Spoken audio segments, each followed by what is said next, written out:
Christ the lord. ఈరోజు దేవుడు మనకిచ్చినటువంటి వాగ్దానం ఏంటంటే యెషయా గ్రంథము 58వ అధ్యాయము 11వ వచనం.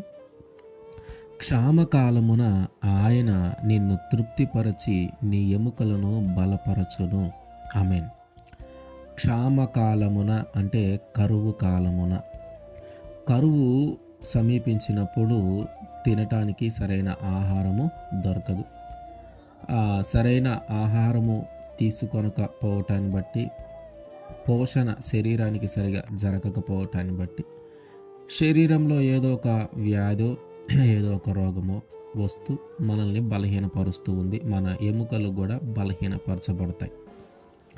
ఆ లేమిలో మనము ఉన్నప్పుడు, ఆ పేదరికంలో మనం ఉన్నప్పుడు, ఆ యొక్క కనీస అవసరాలను కూడా తీర్చుకోలేని పరిస్థితుల్లో మనము ఉన్నప్పుడు, వాటన్నిటిలో నుండి మనల్ని తృప్తిపరచడానికి ఆయన మనకి చేస్తున్నటువంటి వాగ్దానం ఏంటంటే, నీవు కానీ అట్లాంటి పరిస్థితుల్లో ఉంటే, ఆ క్షామ కాలము లాంటి పరిస్థితుల్లో ఉంటే, ఆయన నిన్ను తృప్తిపరచి నీ ఎముకలను ఆయన బలపరుస్తాడు.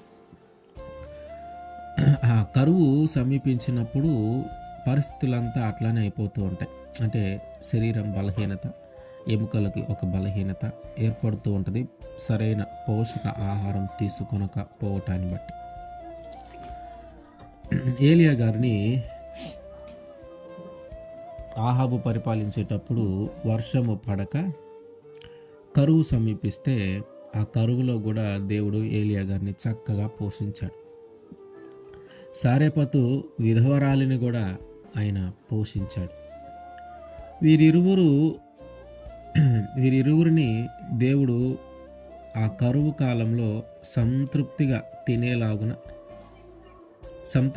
తిని వాళ్ళ ఎముకలను బలపరుచుకునేలాగున దేవుడు చేశాడు.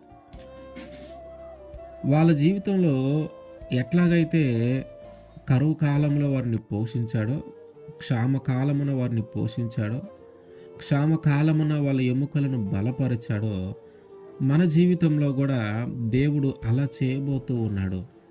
ఏ లేమిలో అయితే మనము ఉన్నామో, ఏ పేదరికంలో అయితే మనము ఉన్నామో, ఏ తినటానికి సరైన పోషక ఆహారము లేని పరిస్థితుల్లో మనము ఉన్నామో, దాని ద్వారా మనం బలహీనపరచబడుతూ ఉంటే, దాని ద్వారా మన ఎముకలు బలహీనమైపోతూ ఉంటే, దేవుడు వాటన్నిటినీ తీసివేసి ఆ క్షామకాలములో కూడా మనల్ని సంతృప్తికరంగా తినేలాగున మనల్ని తృప్తిపరిచి మన ఎముకలను బలపరచబోతూ ఉన్నాడు. ఆయన చేసిన వాగ్దానము మన జీవితంలో జరిగించునుగాక. ఆమేన్.